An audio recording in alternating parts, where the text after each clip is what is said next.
So, quick recap, wherein anal fissure is one of the most common cause of severe anal pain, and one of the common cause of bleeding per anus also, and it is seen in infants and young children also. And usually the pain is intolerable. So usually patients tend to panic a lot. This was the anal fissure which we saw, and this was a centennial pile with hypertrophied papilla we saw. And fissure is, if we have to tell it as a definition,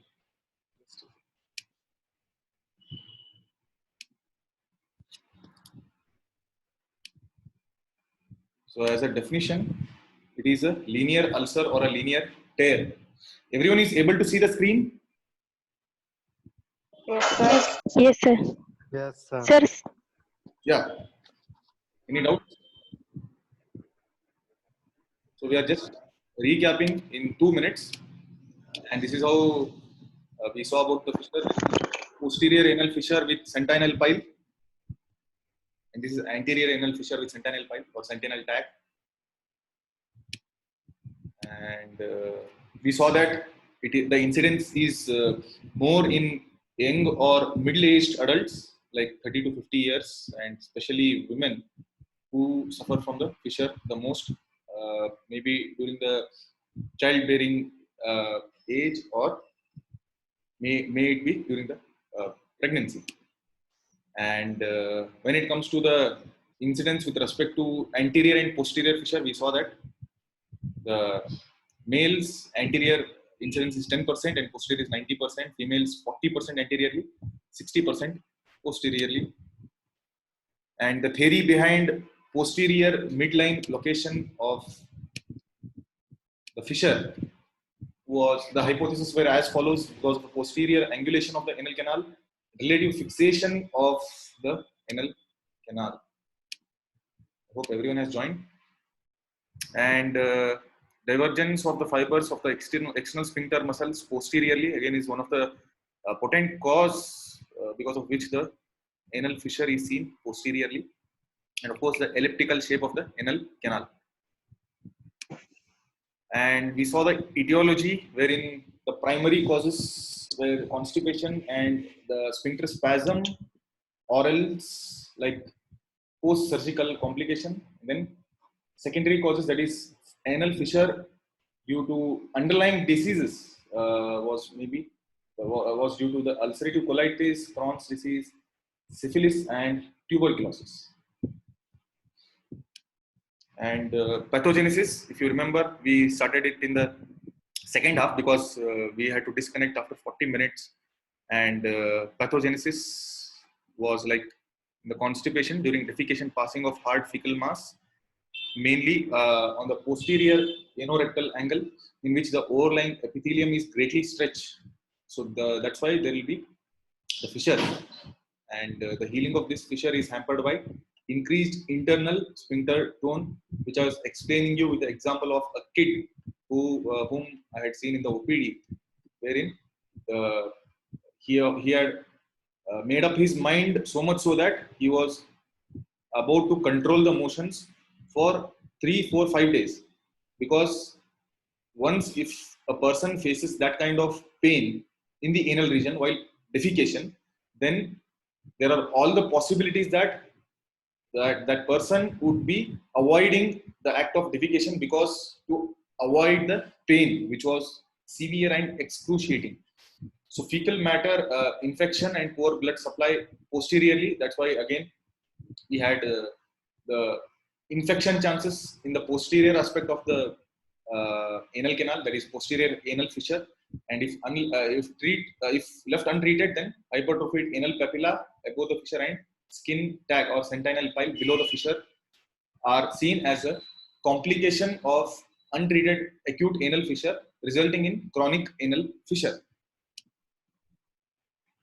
So going ahead with the next slide,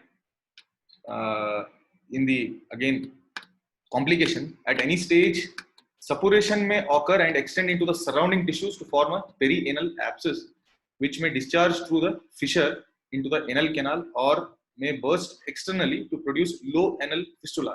As I told you, most of the patients who had fissure bed infection, most probably posteriorly, 70 to 80% of the cases posteriorly. And if it was untreated, if they had fissure bed infection, there are all the chances that there may be a formation of perianal abscess which gets connected inside and then forming a low anal fistula posteriorly. Usually, the external opening of this fistula lies in or close to the midline, a short distance behind the anus, and an anal fissure should always be thought of as the commonest cause of such a median low anal or posterior horseshoe type fistula in untreated cases. Regarding posterior horseshoe type fistula, we'll be seeing along with the demonstration of Chara Sutra and the images of horseshoe type fistula, which can also be claimed as Ustragrivi type in Bhagandara in the subsequent classes. Now, coming to the classification of anal fissure, the first kind of classification is primary or idiopathic, wherein in this type there is no pre-existing disease or underlying disease except constipation. So constipation would be causing the fissure. So this is the primary type. Then the secondary fissures, wherein the surgery is related to the anal canal, may it be hemorrhoidectomy or fistulectomy or fistulotomy, where the resulting wound is situated anteriorly or posteriorly. Again, here also we'll have the fissure. Maybe in the subsequent classes, when we are dealing with the hemorrhoidectomy or the surgery is related to the fistula, we can definitely demonstrate how the surgery is being done and then how it causes the fissure, that is secondary fissure. Other condition to which fissures may be secondary are non-specific proctocolitis and Crohn's disease. So, as I have already mentioned you that if the fissure is apart from these two areas, that is 6 o'clock and 12 o'clock, that is posterior and anterior, if you find it at 3 o'clock position, 4 o'clock position, or 7 o'clock position, 8 o'clock position, 7, 8, or 10, 11, all the possibilities are there that that person may be suffering from a simple diarrhea or complicated diarrhea in the cases of colitis or ulcerative colitis, or it may be a Crohn's disease also, and sometimes proctocolitis both. Is it clear? The first Yes, sir. That was the first classification, primary and the secondary, primary or idiopathic and secondary. The second kind of classification is very important clinically, and as we were talking about it earlier also, how you have to treat the fissure if a person diagnosed as anal fissure attends your OPD. Then you have to always think of these kinds of classifications, wherein acute fissure in ano and chronic fissure in ano are the types which are clinically very important. Of course, primary, secondary are also important, but when it comes to the treatment aspect, acute fissure in ano and chronic fissure in ano plays very important role. And acute fissure in ano is a tear of the skin of the lower half of the anal canal. There is hardly any inflammatory induration or edema of the edges. Anal sphincter muscle spasm is always present. So you should always know that the sphincter spasm, the term sphincter spasm or the anal sphincter spasm, is a pathognomonic feature of anal fissure. That is, if there is a fissure, may it be acute, may it be chronic, then there would be a spasm. 90% of the cases there will be spasm. In acute, it will be more actually. In acute, it will be more. The chronic anal fissure, it may be lesser also. As per the definition, so this is about the acute fissure in ano, which has the sudden onset. When it comes to the definition of chronic fissure in ano, it can be told as the fissure which has crossed 6 weeks. 6 weeks is nothing but in and around 45 days or 50 days, or nearly 2 months. If the fissure has been since 2 months and it has crossed 2 months, then we can term it as, and if the fissure is still existing, then we can term it as chronic anal fissure or chronic fissure in ano. If the acute fissure fails to heal, it will gradually develop into a deep undermined ulcer, termed now as chronic fissure. It is a deep cano shape. Cano can be told as a kind of boat shape, or maybe kind of oval shape, the tear of the fissure, which we'll be seeing in the next slides during the procedures of the like surgical procedures of fissure, cano-shaped ulcer with thick edematous margins. And at the upper end of the ulcer, there is hypertrophied papilla. At the lower end of the ulcer, there is a skin tag, which is termed as sentinel pile. As I already mentioned you, sentinel pile is the guard or the one which guards the fissure, the wound, because the body has to avoid the pain. That's why it will just guard the fissure. And spasm of the internal sphincter is always present.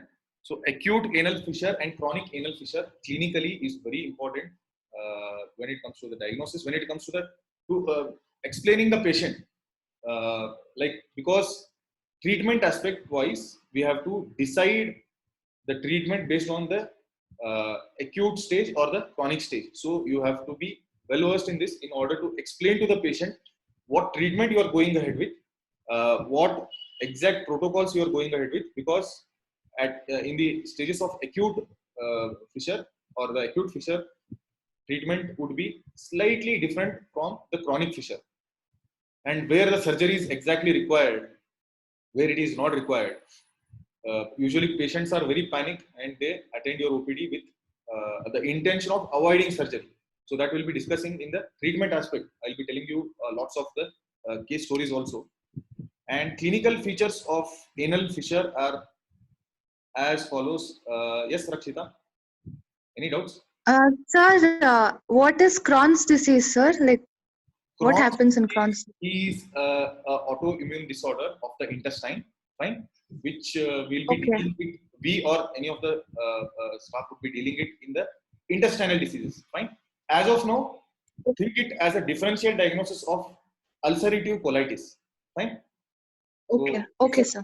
okay, as of now, it is a differential diagnosis of ulcerative colitis, and Okay.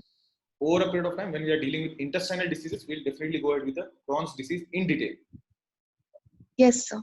Okay, fine. So clinical features of anal fissure are as follows: pain during defecation, and the nature of the pain is very important. You have to define the nature of the pain, because again I told you, just with the history taking, you can go ahead with the provisional diagnosis or the clinical diagnosis of a patient. A patient walks to your OPD and tells that there is severe pain during defecation. Then your attention or your diagnosis should move towards the anal fissure. I'm not telling it should be anal fissure. Your attention or the diagnosis should move towards the anal fissure, and the severity of the pain or the nature of the pain is very important here. The severity would be severe, that is, it will be intense pain, severe pain. But when it comes to the nature of the pain, it will be sharp, cutting, or tearing type of pain.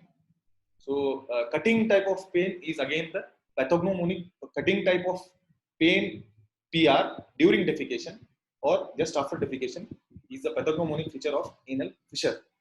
And again, that person would be having discomfort for 2 to 3 hours after defecation. So you just imagine the severity of the fissure, because, or the severity of the pain, because even after the defecation, the discomfort will be existing for 2 to 3 hours. When it comes to the bleeding, again, one of the prime feature or clinical feature of anal fissure. So the bleeding would be very slight, fine. This is how we differentiate the anal fissure with the hemorrhoids. In the hemorrhoids, we'll have more bleeding. In the fissure, it will be slight bleeding. The technical term or the surgical term or the medical term used for this is streaks of blood. Streaks of blood along with the motion. It may be just stick to the motion, 1 or 2 drops, or just after the motion, the tear will stretch again, or the torn part would stretch again because of the passage of the motion. So that's why 1 or 2 drops of bleeding may occur post defecation, immediately post defecation. Or sometimes, if the wound is active or the fissure is active, along with the defecation, along with the feces, you can see, the patient can see slight bleeding there. So again, very important prime feature. Patient will demonstrate this, or patient will come to you this with this complaint as piles itself. I have seen many of the prescriptions wherein I'll not take the names, but wherein the patient was not at all examined, and patient just because he told pain and bleeding during defecation or pain and bleeding PR, it was diagnosed as hemorrhoids. Fine, I have seen many of the prescriptions. Of course, we respect their their approach, clinical approach, because they might not be having that facility of examining anorectal case. They might not have the facility of learning it also. But it doesn't mean that we have to diagnose it as piles, because always remember that the patient will keep roaming with your prescription to each and every clinic. So as much as possible, keep the prescription crisp and clear. Or you can just maintain it like a file wherein you have to write everything, whatever you have seen. And then if required, you have to write a referral also, which we'll be discussing later. So bleeding and pain, if a patient visits to you, don't diagnose it as piles. Your attention should go towards the fissure. Of course, there is a hairline difference in between the clinical features of both, but definitely with further questionnaires, you can diagnose it as anal fissure even without examining the patient, which would be most likely diagnosis. Yes, Rakshita. Rakshita, you have any doubts? Hello, sir. Yeah, Rakshita. Yeah. My doubt is like, it's more common in males or females, sir? This fissure, whatever. It is more common in females. Females. Okay, how will she differentiate it between her like menstrual cycle and this whatever? How can she differentiate? Rakshita, this is anal bleeding. This would Yeah, but be anal bleeding, wherein during defecation there would be pain, and during defecation there would be bleeding. Is that clear? okay. Or no? Yes. Yeah, fine. Huh? No, So I'm not sure. it is per rectal Yeah, I bleeding. got it. It's like, yeah. But I'm not sure, sir. Like, how would she differentiate? I just want to know. See, when it is per rectal bleeding and per vaginal bleeding, most of them would be differentiating it. Fine. Okay. Yeah. Of course, Okay. I agree that those who are completely unaware of it, wherein there is lack of awareness, there may be a question that what it is exactly. In such case, you have to examine it. When the patient visits to you with that complaint, you have to examine it. So it's very essential. That's why we'll be going ahead with the examination part also. To examine. Okay, fine. Actually, I'm telling you the examination part also here. History taking and examination both. Fine. And okay, fine. Again, what happens is sometimes the patient would complain of swelling or a mass per rectum or swelling per rectum. So here again, the patient may be confused with fissure and piles because the patient would not be knowing about fissure. You have to educate the patient regarding the fissure. So once you examine, there would be a sentinel pile, and you will understand that it is not the hemorrhoids. During the differential diagnosis of the hemorrhoids, we'll see how to differentiate the hemorrhoidal mass and a sentinel pile. Okay, and then sometimes the fissure would be associated with discharge, which causes the moisture or the keeps the anal area wet, due to which there may be itching also. So it is not an uncommon clinical feature. I had mentioned you about this term. It is not an uncommon clinical feature that discharge, moisture, or that is wetness and itching could be there in the fissure. So it is likely to be there. However, it may not be there for all the cases. Is that clear? Yes, sir. All right. So when it comes to complications of the fissure, we are talking about the infection, the fissure bed infection, which may lead to the fissure abscess, followed by fistula in or anal fistula, and then sentinel pile or the sentinel tag or the skin tag associated with anal fissure because of the chronicity of the anal fissure is again a complication. Enlarged papilla, which is the anterior part of the fissure, wherein we can have the enlarged papilla also, which again goes towards the surgical aspect. We have to excise it. And anal contracture is one of the things because of the sphincter spasm. There may be so much so contracture that the person may not be able to defecate or pass the feces. And if the patient happens to attend your OPD, then if you are performing the digital rectal examination, DRE, digital rectal examination mobile में बैठ के नहीं करने का. Sir ने बोला digital rectal examination digitally करो, ऐसा नहीं है. Digital is digit, okay. Fingers से करने का, इंडेक्स फिंगर से, wherein if you do the digital rectal examination, you will understand that there is, if you try to do that, it is contraindicated in acute anal fissure because of the pain. There may be vasovagal shock if you are going to perform digital rectal examination. Of course, per rectal examination you can perform with respect to the inspection, not the digital rectal examination, or else sometimes the patient may collapse on the examination bed itself because of the severe, intense, excruciating kind of pain which may trigger the shock, that is vasovagal shock, termed as vasovagal shock, due to the hyperstimulation of vagus nerve. So it's very important that we do not examine through the digit or the finger in cases of acute anal fissure. If it has to be done, we have to do it under local anesthesia or general anesthesia, or else with the little finger, not with the index finger. With the little finger, you can just try. If you feel that the sphincter is contracted or the spasm is more, the grading of the spasm is more, you have to stop it there itself. Try to relieve the sphincter spasm, and then you can go ahead with further kind of examination or treatment. Is that clear?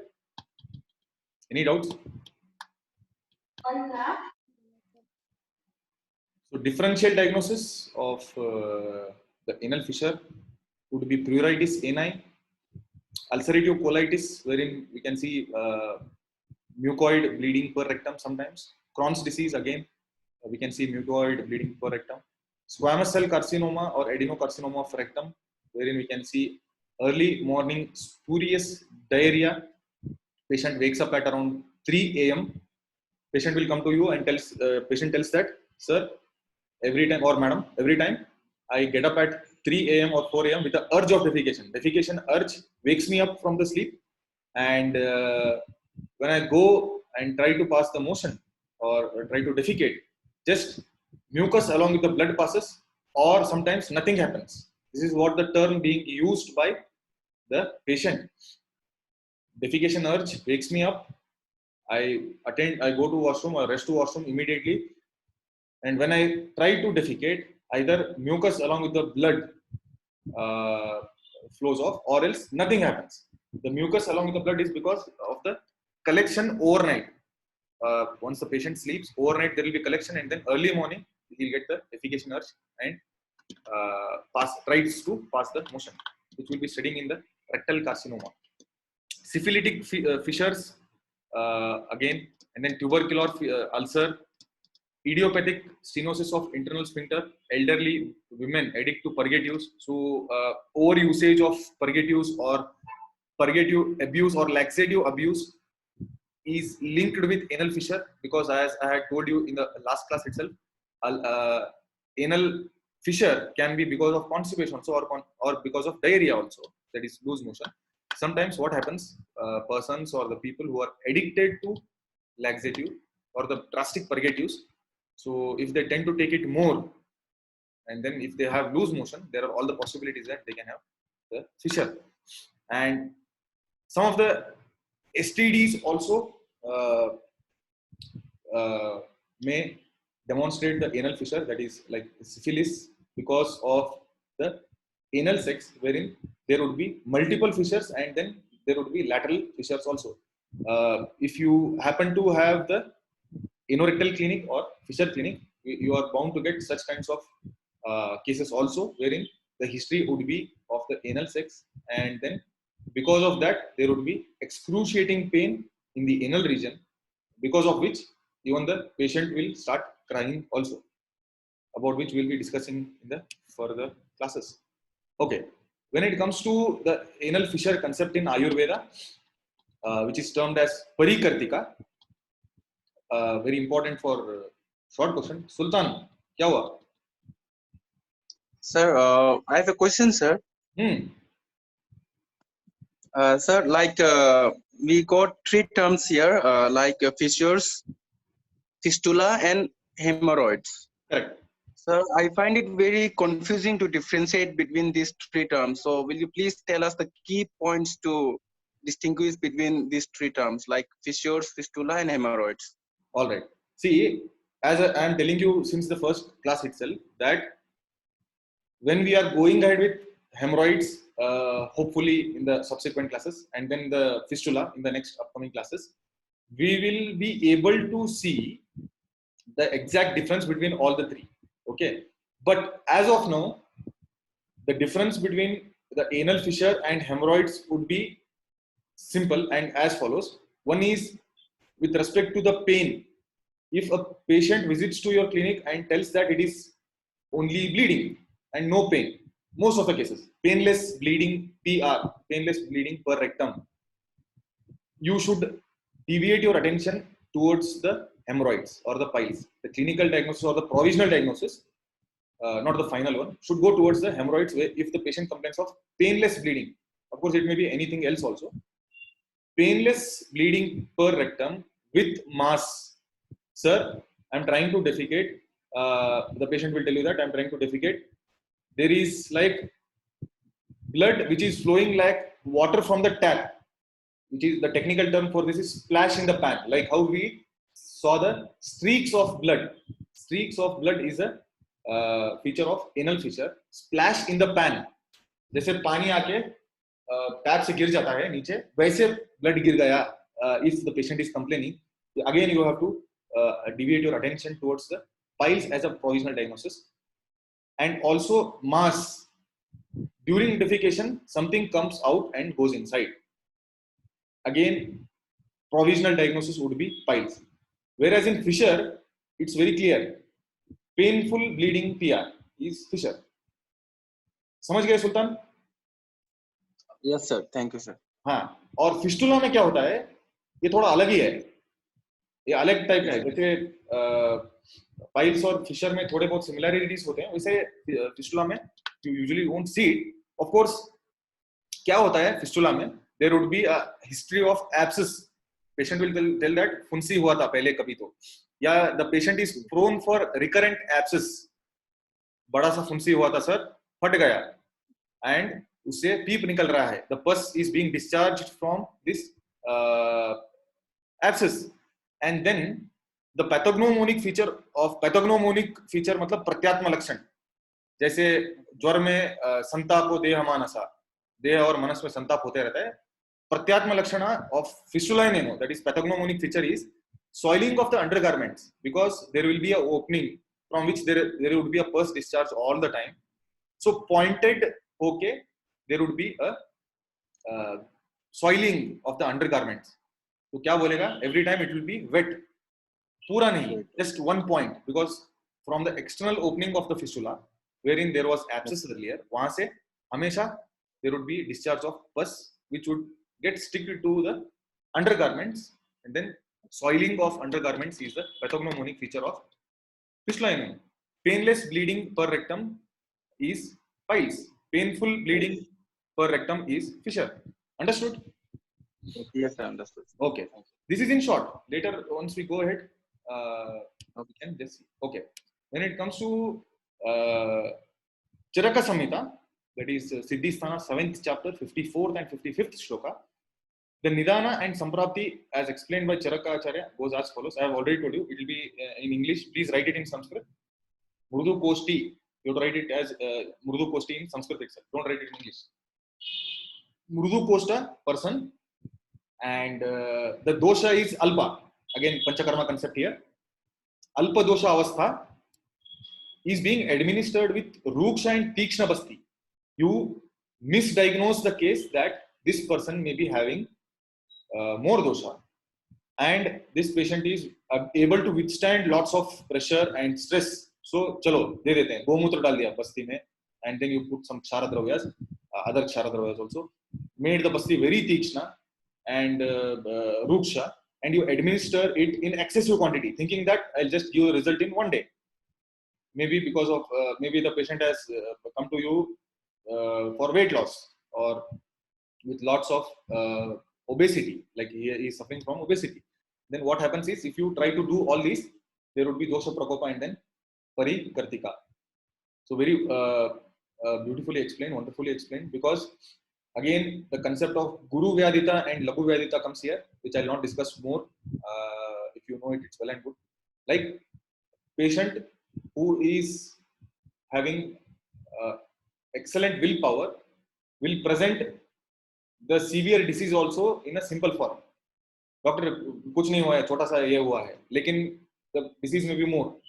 Whereas if a patient or a person with less willpower may present a small disease with a big symptom, or the presentation would be very big. छोटा सा कुछ हुआ रहता है, they'll tell, अरे इतना हो गया बड़ा सा. So it all depends. And if you are not able to examine the patient, if you are not able to diagnose the case properly, if you are not able to understand the roga rogi bala, in such case, if we mistreat the patient by this kinds of ruksha and tikshna basti, even if the patient is alpha doshi and murdu kosti, and in excessive quantity, there are all the possibilities that the patient may suffer from parikartika as a complication. And then what is the lakshana of this? Toda in Trika, Vangshna and Basti Pradesha. Ruja in Nabi and Adobhaga. Vibhanda, see, you can see the explanation. Vibhanda is also told here. And Alpa Malapravriti. Fine? So all these have been explained as a Lakshana in Charaka Siddhi 7th chapter. When it comes to Charaka Siddhi 6th chapter, administration of Tikshna Aushadhi to the Guru Kosti. Amadosha, Durbala, Mrudu Kosti, and Snigdha. Now the upper one, that is Siddhi 7th, was with respect to Basti. Now this 6th chapter is with respect to Virechana. So you are administering Tikshna Aushadhi for Virechana or Tikshna Aushadhi in general to Guru Kosti, Amadosha, patient who is having Amadosha, and who is Durbala, who is Mrudu Kosti also, and who is Snigdha, that is, maybe you have started Panchakarma for a patient, you have started the Snehapana, Snehapana is going on, or Gritapana is going on, or Tailapana is going on, and then you feel that there is Amalakshana, and then you administer very Tikshna Aushadhi. In such case, what may happen?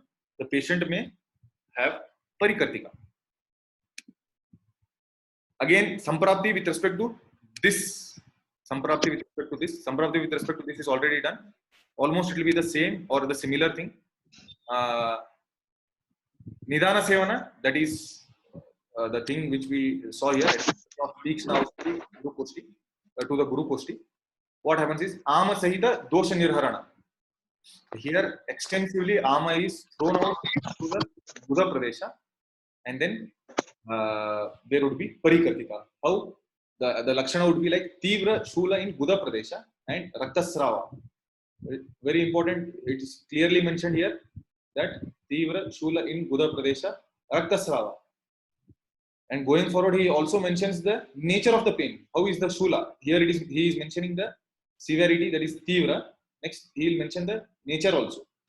When it comes to Sushruta Samhita, Chikitsa 34th chapter, 16th shloka, the Nidana and Samprapti goes as follows. Administration of Ati Tikshna, Ati Ushna, Ati Lavana, and Ati Ruksha Aushada in Sheena Bala, that is who is debilitating or debilitated, Murdu Kosta, Mandagni, and Ruksha Prakriti, that is in this kinds of person, if you are going to administer Ati Tikshna, Ati Ushna, Ati Lavana, Ati Ruksha Aushada, then there will be Vata and Pitta Prakopa and leading to Parikartika. So the dosha involvement in Parikartika is Vata and Pitta.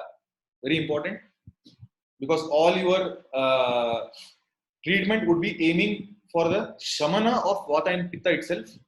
And here Pitta is because it will be associated with bleeding per rectum, and Vata is pain per rectum. So again, very easily correlated signs here. So Vata, because pain is because of Vata, and then Raktasrava would be because of Pitta. When it comes to the Lakshana, Guda Nabhi Medra Basti Shira Kartanavat Vedana. Very important. Kartanavat Vedana is cutting type of pain. Fine. It's clearly mentioned. Even in the modern science, we were seeing it. Kartanavat Vedana, wherein it is cutting type of pain. Vayu Avaroda. Vayu Avaroda is like severe constipation, or we can term it as obstipation.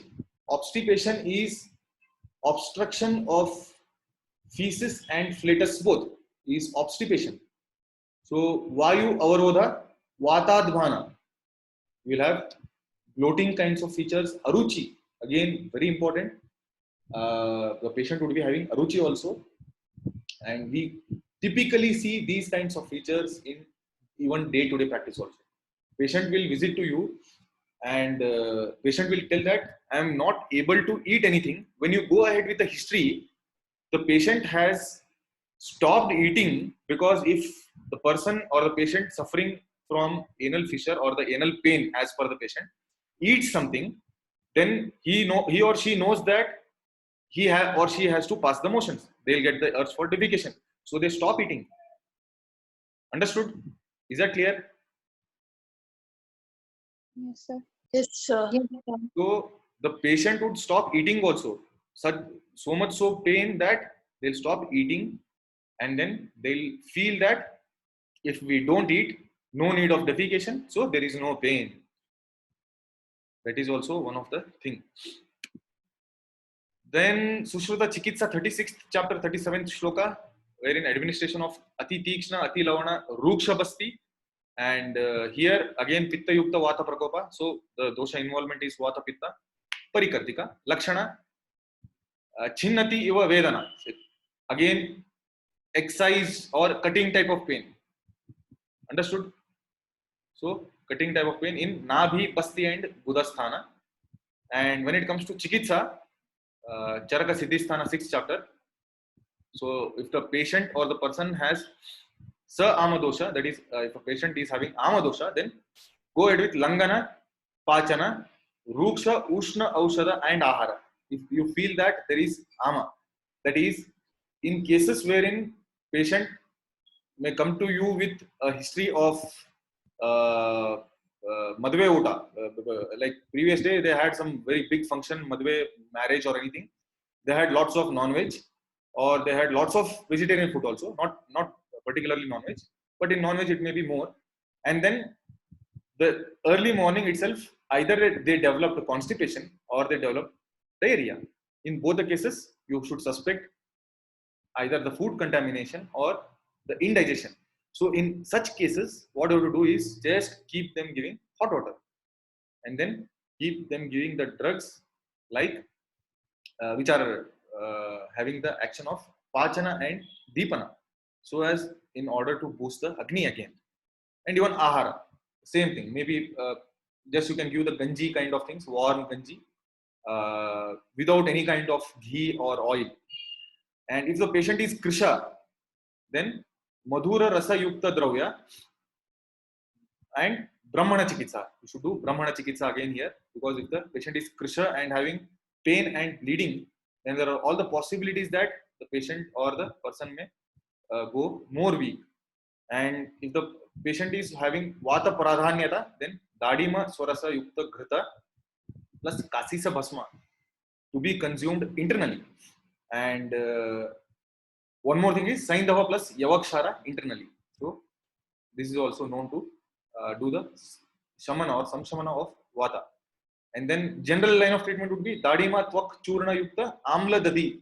So Amla Dadi is nothing but sour curds which you have to prepare along with the Dadima Tvak Churna. If you do this, then there are all the possibilities that the patient or the person may be relieved from the fissure. And Kashaya and Madhura Dravya Siddha Pichha Basti. Fine, Pichha Basti can be given. Yashti Madhu Kalka Siddha Taila Anuvasana Basti. Very important for clinical practice, which we practice extensively. Yashti Madhu Kalka Siddha Taila Anuvasana Basti.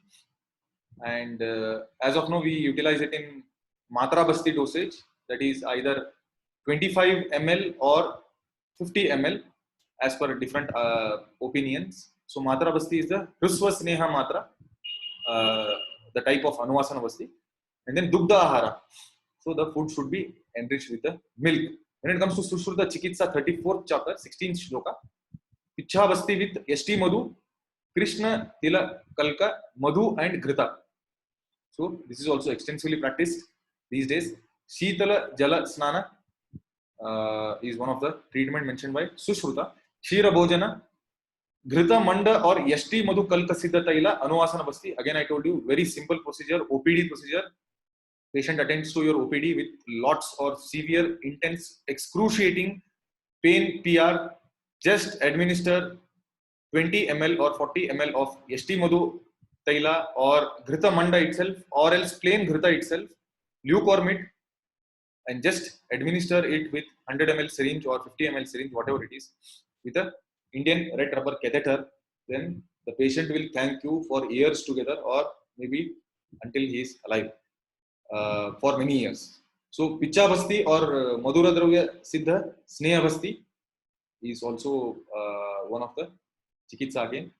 And Vataja Parikartika is one of the special kind of Parikartika, that is when it comes to the Doshaja Parikartika, it is explained in Kashyapa. Kashyapa explains Vataja, Pittaja and Kaphaja type. So clinically, usually Vataja and Pittaja involvement Parikartika we see. So as per Kashyapa, if it is Vataja Parikartika, wherein pain would be excruciating and more dominant, Brahati, Bilva and Anantamula Yusha can be given. Kashyapa Khilastana, 10th chapter, 102 shloka. Pittaja Parikartika, Yashti Madhu, Hamsapadi, Dhanyaka and Madhu. Kafaja Parikartika, Kantakari, Gokshura, Ashwarta Kalka plus Saindhava for Bhojana or Pana. Kashyapa Khilastana, 10th chapter, 102 shloka. But the important thing is about Sushruta and Charaka itself. These are the references with respect to Parikartika, which you can just note it down or take a screenshot in order to refer it later. Is that clear? Next, we have management of Fisher in Nano, which will be taking it in the next class, because you have to be very fresh for this important topic, because patients usually visit the OPD in order to avoid the surgery or postpone the surgery, because definitely they would have visited the bigger nursing homes and the allopathic hospitals, and since they would have been already advised surgery, that is fissurectomy or sphincterotomy, fissurectomy with sphincterotomy, whatever it is, patient will be panic and they will attend your OPD thinking that Ayurveda has alternative for anorectal diseases and we can avoid the surgery. So in such cases, you have to be thorough with the subject, thorough with the topic, thorough with the clinical features, pathogenesis, and then the treatment aspect, so as to guide the patient and then bring the patient out of the anxiety. Because if anyone suggests surgery to a patient, usually patient will be very much anxious, and being in the OPD, it's your duty that you have to bring out the patient out of their anxiety